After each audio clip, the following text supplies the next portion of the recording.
our last video, I mentioned that in 2019, Sylas was the best addition to the world of League of Legends. His arrival set up an incredibly good story that hasn't stopped moving forward to this day. And let me remind you that Sylas has been around for a year now. In his latest story, after Sylas managed to escape the Demacian prison, and after his mage revolution accidentally killed King Jarvan III, Sylas decided to venture north, where the next chapter of the Demacian storyline begins. And because it is not the shortest story, let's get right into it. The story begins by introducing two new characters. Thorva, sister of Frost who is riding a Druvask boar, just like Sejuani, and Scar Mother Vrina of Winter's Claw, whom you may remember from Legends of Runeterra. Even though Vrina was a respected, ruthless veteran with a bloody history, Thorva wasn't awed by her presence. Although Thorva's name wasn't as well known across Freljord, she was a shamanka, one who dreamed the will of the old gods. And even the most powerful matriarchs in the Freljord were wise to respect the old faith. After a day of marching east towards the Avarosan territory, the Winter's Claw raid finally took a break to stretch their limbs. Thorva sensed a storm coming, but Vrina didn't respond to her warning. Instead, she continued staring south, with her one good eye.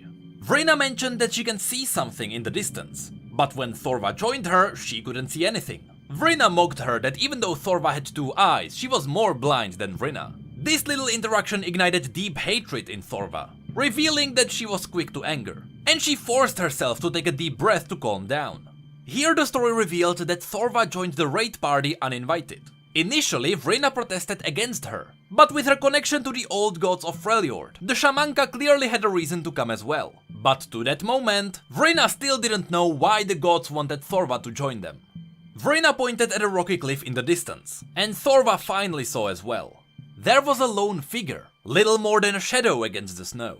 An itching sensation prickled the back of Thorva's neck, and she sensed there was something strange about that figure.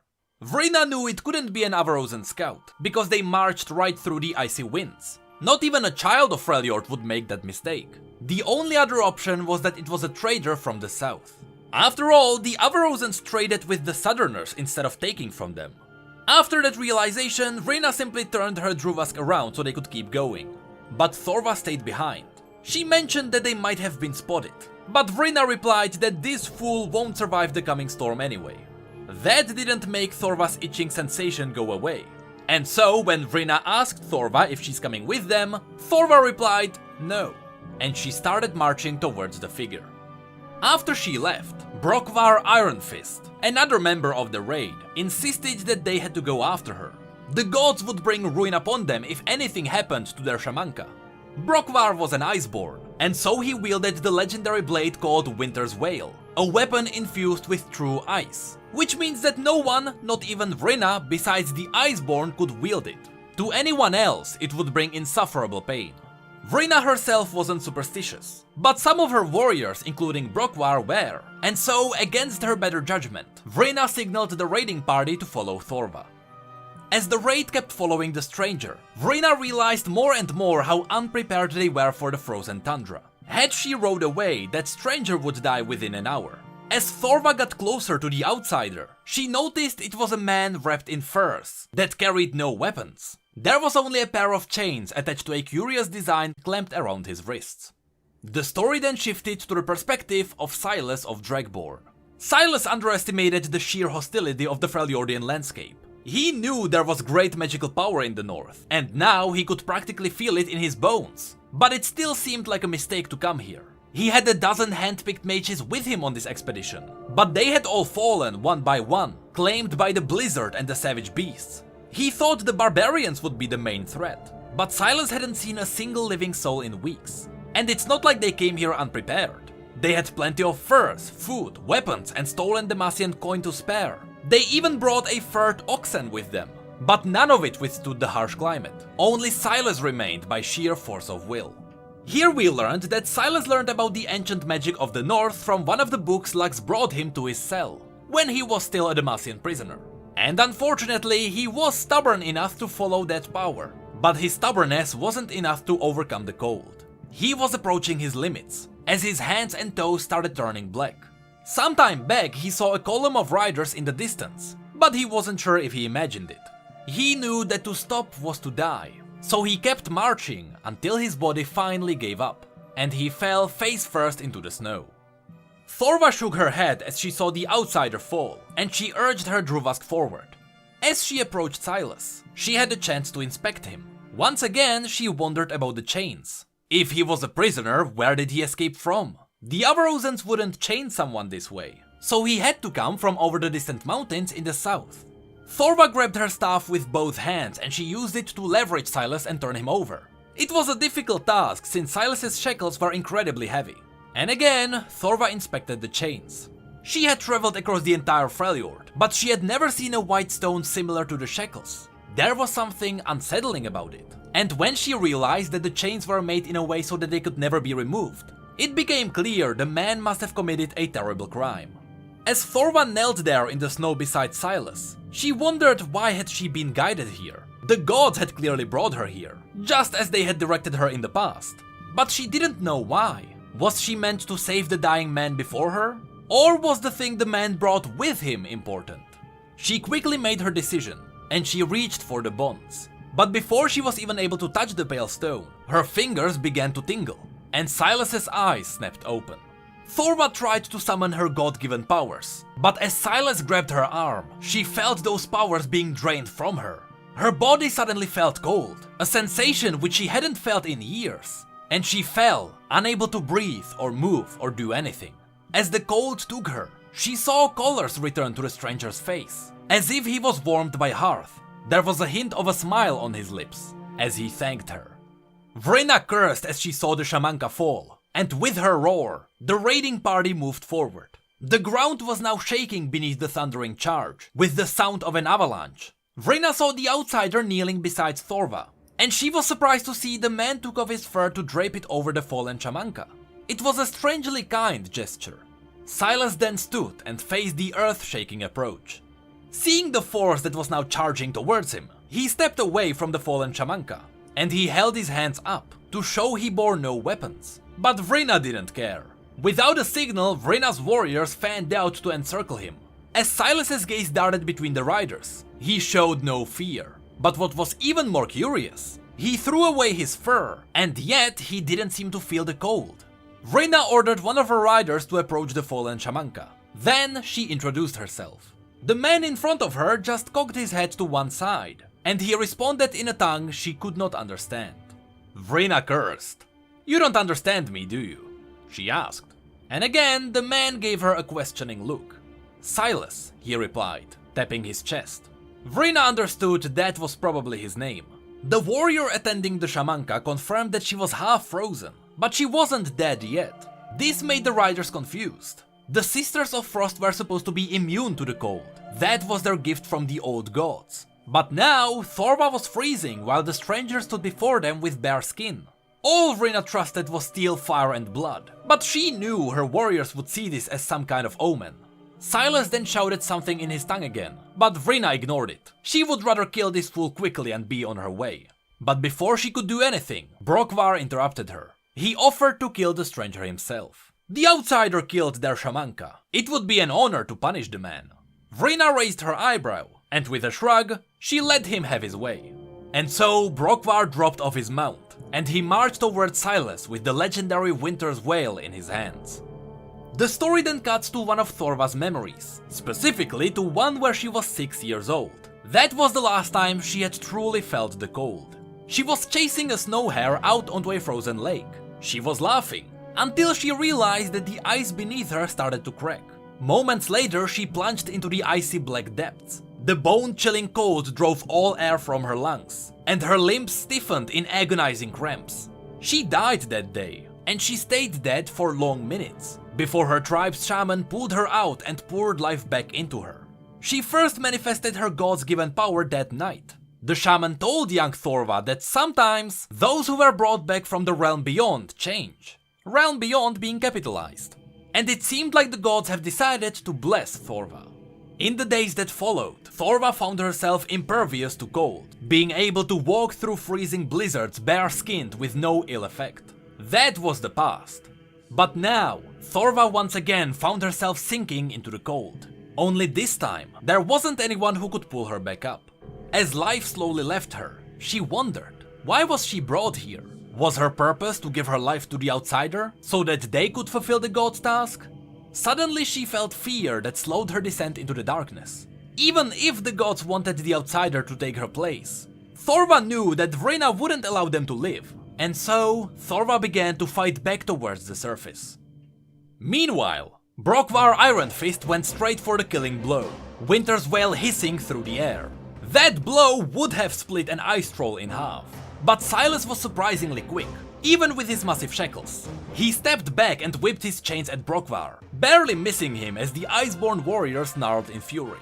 Brokvar was exceptionally fast for such a big man, and he was able to land a powerful backhand punch across the side of Sylas' head, a punch that sent him flying. Sylas struggled to get himself off the ground as Brokvar marched toward him, but finally he regained his footing, which actually impressed Vrina.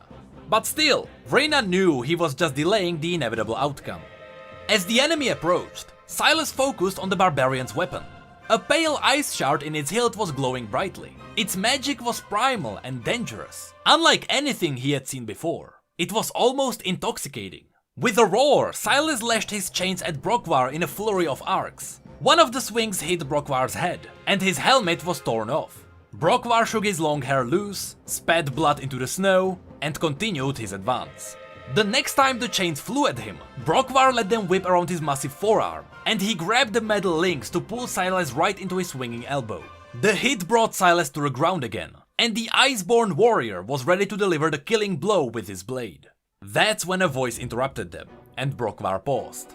Vrina looked around to see the Sister of Frost, Thorva, pale and at the brink of death, leaning on her staff and shuffling through the snow. To everyone present, this was madness, but Thorva called it the will of gods.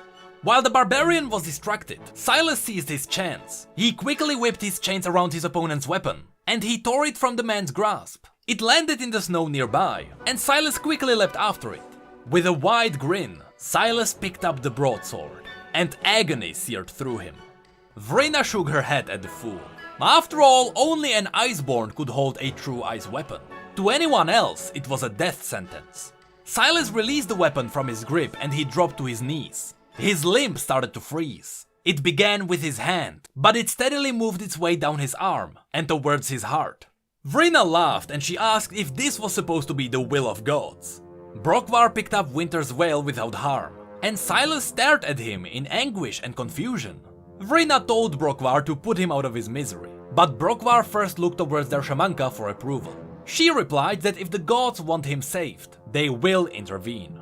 Thorva served the old gods of Freljord, but she didn't claim to know their will, nor had she often seen them intervene directly in mortal matters. And yet, what happened next seemed to be impossible to be a pure coincidence. Sylas was dying, but even in death his will to fight was strong. He was on the ground, shivering like the lesser-born of Demacian, and the thought of that alone ignited anger. Anger that now fueled him. And with his last burst of dying breath, he sprang off the ground and grabbed the Freljordian warrior around his throat. Ancient raw elemental magic instantly began to infuse him. Sylas may have been unable to hold the true ice weapon, but he could still draw from its power, using the barbarian's flesh as its conduit. A moment later, the barbarian staggered back, unsure of what just happened. Sylas's eyes now glowed with icy pale light, and with his newfound power, he was able to reverse the creeping ice on his arm, and it now crept away until it was fully gone. Then he turned back towards the barbarian. At this point, everyone present stared at Sylas in awe. Vrina wondered if he was also an Iceborne, but Thorva explained that he is something else. Vrina had enough, however. She stood up in her saddle, and she threw her spear with all her might. With a simple gesture of his hand, Sylas summoned a wall of ice that blocked the spear, and then it collapsed moments later.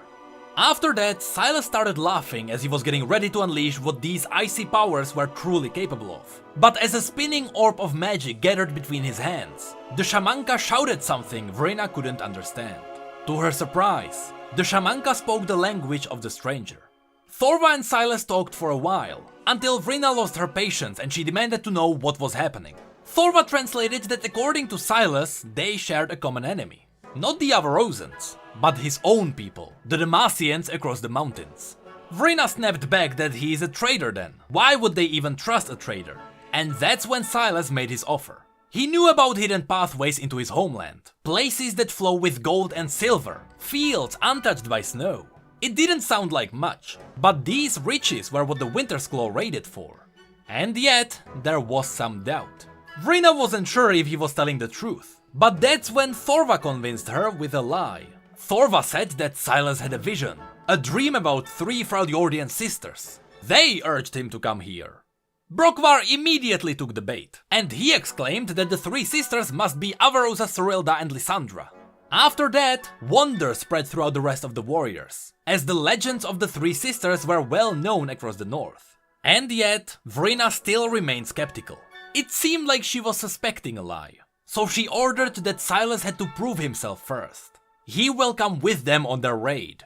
If he fights well, they will listen to more of what he has to say. But Vrina made sure that everyone knows that Sylas would be Thorva's responsibility. She will have to control him, and she will answer for his potential crimes. Thorva then carefully looked Sylas up and down. He was handsome for a southerner, a little lean for her tastes, but he was clever, and there was power in him. She then pointed at Sylas with the words, "Never touch me again." Sylas smiled wryly and replied, "Not without your permission." Thorva turned away so he couldn't see her smile. She then told Vrina that the stranger agrees to the terms. And so, the group moved out for the raid. And that was the story that is about to begin a new chapter in the world of League of Legends. 2 interesting things to note here. First of all, obviously Sylas will probably get his alliance with the Winter's Claw, and together they will move south to fight against Demacian. But there are far too many possible outcomes to even guess what is going to happen. It is possible that Sylas will abandon them, and he will continue marching north, because after all, he is there to find the great Nordic power. Meanwhile, I just want to see Galio empowered by true ice in a full-out war. Also, Thorva and Sylas might get together, but knowing how slick Sylas is, I'm going to predict that he will kill Thorva for her powers in the end. The second interesting thing is the languages. I wonder how many regions have different languages. Because up until now, we have never heard about 2 champions not understanding each other. I mean, when Olaf was in Bilgewater, he was able to speak with the local fishermen. So Freljord and Bilgewater might have the same language. But then Lucian visited Bilgewater, and he was also able to talk to the locals. And what about when Jax met Fiora? Also, Talia was just a child, and still she traveled from Shurima to Noxus to Ionia, and she never had a problem with communication. And don't get me started on in-game interactions. Those shouldn't make sense at all. Half of the champions wouldn't understand each other. So this is yet another proof that the in-game interactions shouldn't be taken seriously. I don't know, I just hope they won't cause any new plot holes. God knows they just fixed a lot of them. Hey, did you know that we have social media and Twitch where we talk about other League facts and stories? And did you know that we have need mugs and shirts too? The links to all of that will be below. And as always, thank you, come again.